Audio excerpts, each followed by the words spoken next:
Everyone, welcome and welcome back to my YouTube channel. This is your Priya Singh in front of you. स्वागत करती हूँ आप सभी का मेरे यूट्यूब चैनल पे।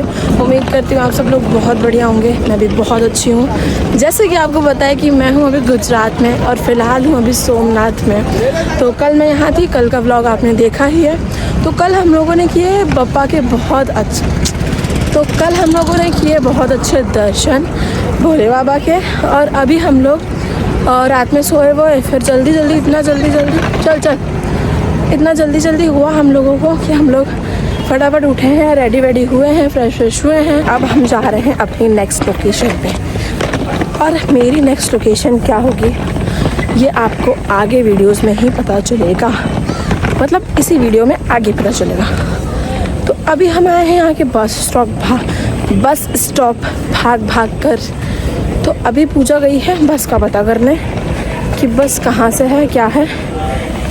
और हम जाने वाले हमारी नेक्स्ट लोकेशन पर गाइस। तो बताओ गाइस कमेंट करके कि क्या होने वाली है वो। और मैं पहुँच के तो आपको बताऊंगी ही कि क्या होने वाली है। तो चलते हैं हम लोग, बस का टिकट लेते हैं और फिर चलते हैं आगे।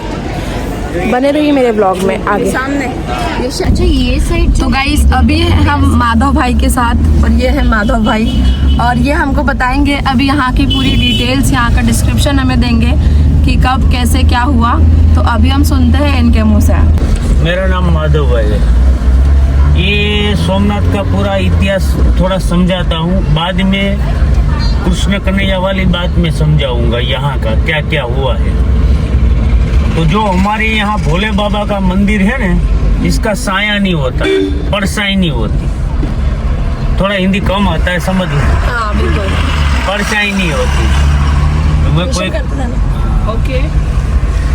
तो मंदिर के पीछे जो गोड़ा है वहाँ से कोई किनारा नहीं है, सीधा पानी है।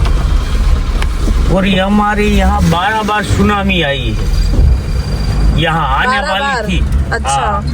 पुलिस वाले, फ्रीसीज वाले बोलते हैं कि सोमनाथ आप खाली कर दो हमारे लोगों को। अच्छा। तो हमारा लोग खाना खा के सो जाते, सुबह उठे तो 100 किलोमीटर आते हैं, वापस चले जाते। ये भोले बाबा की मेहरबानी। और यहाँ जितना सोना था पूरी दुनिया में कहाँ सोना नहीं था, इतना सोना था यहाँ। अभी सोमनाथ नाम है। सोमनाथ में पूरा सोना था ना, इतना कोई भी जगह पे सोना नहीं था। 17 बार लूटा है गजनी ने। अच्छा। हाँ 17 बार लूटा है। और सामने मंदिर के बगल में जो सर्कल है ना, वहाँ घोड़ा लगाया है। हमीर सिंह गोहिल ने मंदिर को बसाया है। अच्छा। और नया मंदिर, पुराना मंदिर दोनों बगल में। हाँ। और जो मंदिर का जो पत्थर, पुराना मंदिर तोड़ा था ना, इसका पुराना पत्थर लीलावती में पड़ा है। अच्छा। हाँ। और तो जो सोमनाथ का यहाँ ऐसा है, बरोबर, परछाई नहीं होती है। तो जैसे भोले बाबा का यहाँ है, ऐसा कृष्ण कन्हैया का यहाँ है। कृष्ण कन्हैया को मृत्यु हुआ, क्या हुआ, कैसे हुआ, पूरा कहानी बता देता हूँ यहाँ। हाँ। जैसे भोले बाबा का 12 ज्योतिर्लिंग में पहला ज्योतिर्लिंग ये है। गुजरात में 2 ज्योतिर्लिंग है, एक नागेश्वरी, एक यहाँ। तो जैसे कृष्ण कन्हैया का यहाँ है कहानी, यही बता देता हूँ क्या क्या हुआ है। 11-12 साल में कृष्ण कन्हैया ने गोकुल मथुरा छोड़ के द्वारका में आया। और द्वारका में इसने राज किया। बेट द्वारका था, वहाँ से 35-40 किलोमीटर में, वहाँ भगवान की रहने की जगह थी। समुद्र, सोने की लंका, सोने की नगरी थी ना वहाँ। तो वहाँ से सुबह आते थे राज करने द्वारका, और वापस चले जाते थे। ये भोले बाबा का, वो कृष्ण कन्हैया का आने जाने का था। अच्छा। और नागेश्वरी के पास गोपी तलाव आया है, वहाँ प्रभु जी कृष्ण कन्हैया रास लीला रमने जाते थे। तो कृष्ण कन्हैया को ये साइड आने में मुर्द्वार का आया। वहाँ का एक भगत सुबह शाम भगवान की पूजा करने जाते थे। तो एक नाइट वहाँ रुका कृष्ण कन्हैया, सोमनाथ साइड आने में। वहाँ से प्रभु जी आया माधुपुर का मेला लगता है 5 दिन का। तो वहाँ रुक्मणी के साथ शादी हुआ। वहाँ 5 दिन रुका, वहाँ से यहाँ आया है प्रभु जी की बैठक। आप यहाँ का साइट सीन करोगे तो आपको समझ में आएगा, यहाँ प्रभु जी की बैठक है। वो लोगों को घुमाना है, आपको घुमाना है तो मैं घुमा दूंगा। यहाँ प्रभु जी की बैठक, वहाँ आए कृष्ण कन्हैया। वहाँ से प्रभु जी गए भालका तीर्थ। पहले यहाँ आया सोमनाथ से 1 किलोमीटर। भालका तीर्थ में भगवान का 3 अंग एक साथ में होना था। वो टसली आंगरी, थोड़ा हिंदी कम आता है, वो पैर का अंगूठा, ये कपाट, ऐसे करके बैठे। आपको देखना है तो मैं जाऊंगा, देख लेना। देखा, तो ऐसे करके बैठे, हाँ विश्राम कर रहे हैं। तो वहाँ इसको बाण लगा, शिकारी ने मारा तो उसको लगा, उन्होंने खुद आवाज की थी। हाँ आवाज की। जो ये आगे की कहानी है, राम अवतार में राम भगवान को वाली को मारा, तो कृष्ण अवतार में यहाँ मरना पड़ा। हाँ, एक कर्म का बदला है, कर्म से आगे कुछ भी नहीं। तो वहाँ बाण लगा, जैसे बाण लगा प्रभु जी को, तो वहाँ से भगवान को ले गए प्रासी। हमारा में नहीं आता, बाकी मैं दिखा, यहाँ से 18 किलोमीटर, 100 बार काशी और 1 बार प्रासी।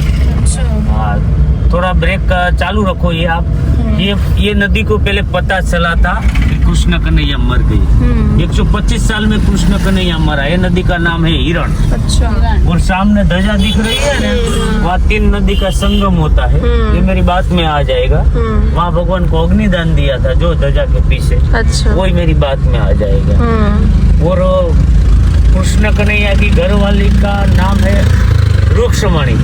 तो आप पूरा हिंदुस्तान में देखो, कहाँ भी देखो तो राधा जी है, वही मेरी बात में आ जाएगा कि राधा जी इसका कैसा है, दोनों है।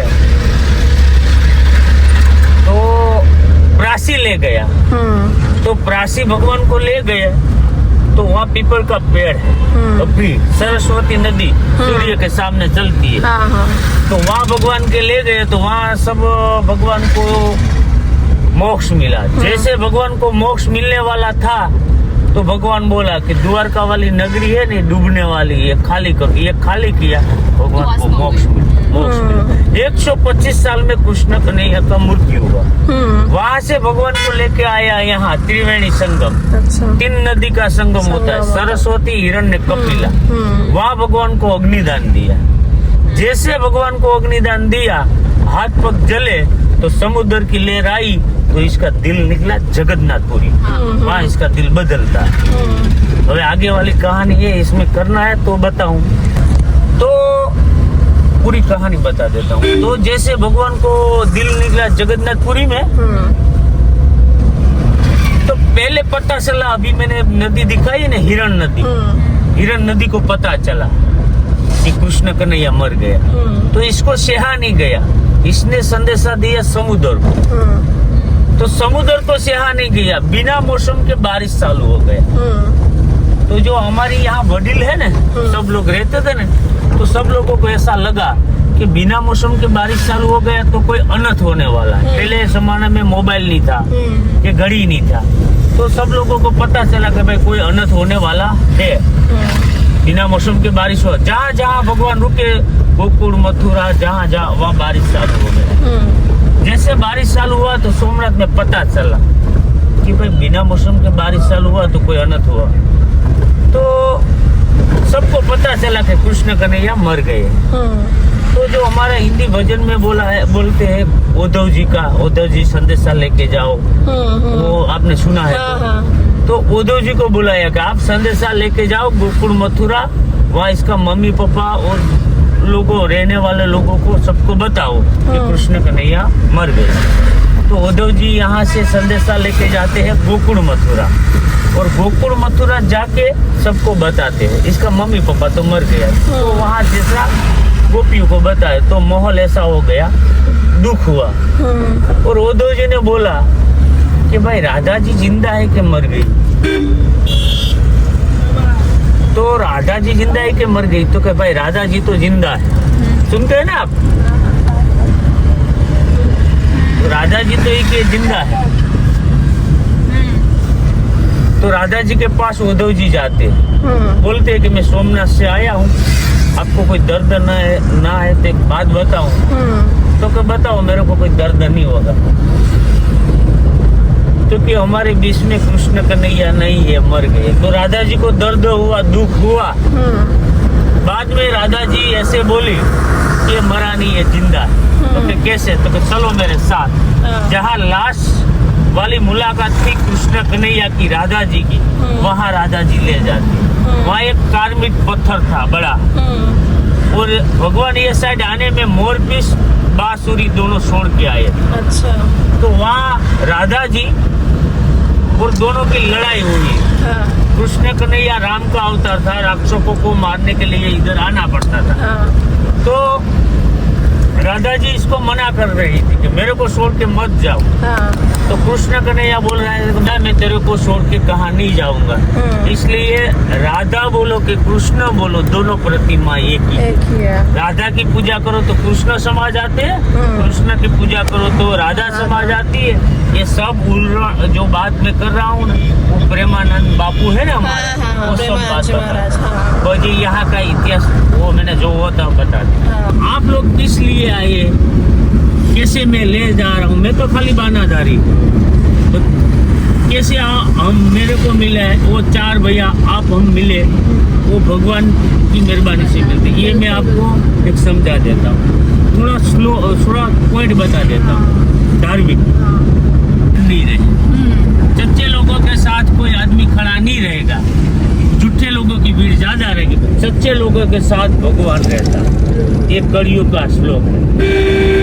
दूसरा बता देता हूँ, ये गीता का श्लोक है, पर कलयुग में भगवान ने बोला है।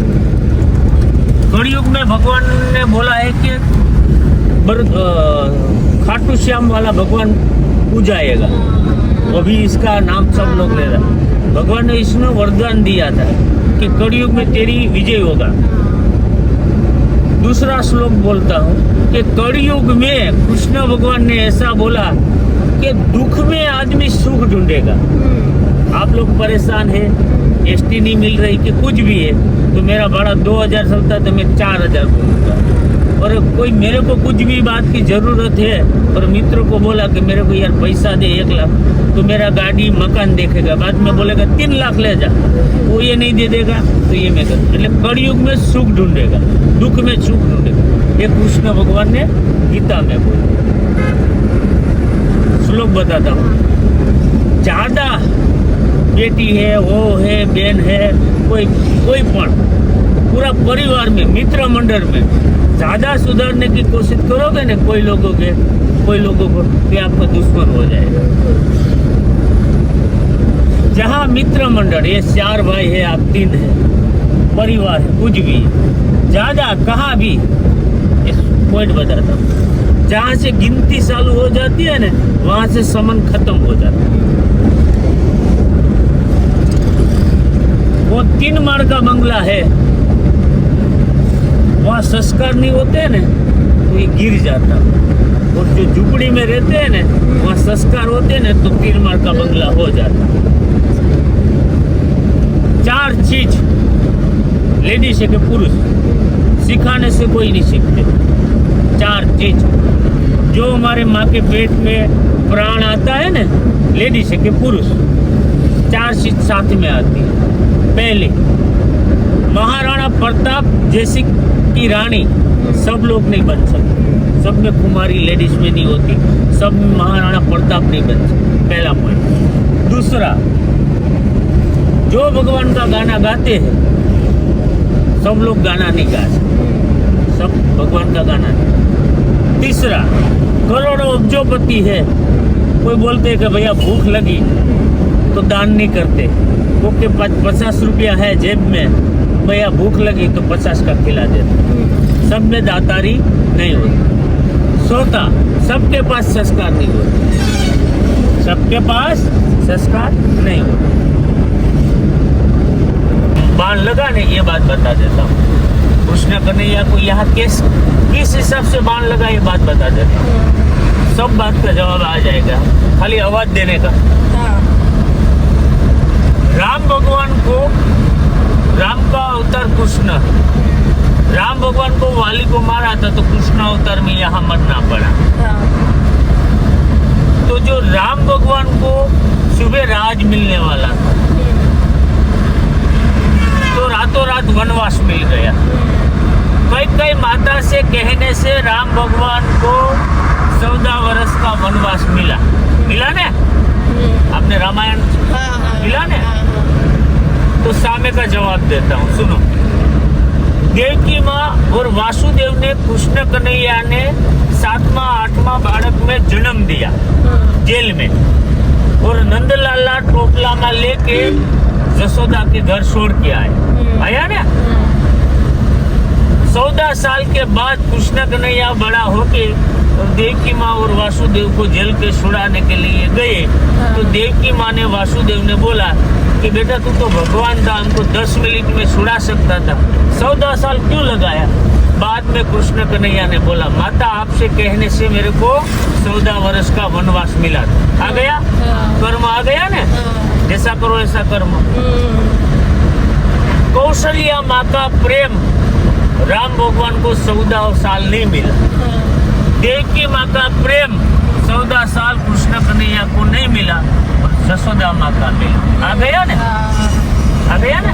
जैसा એટલે હર્ષિત કર્મ से हो, जैसा करो ऐसा करो।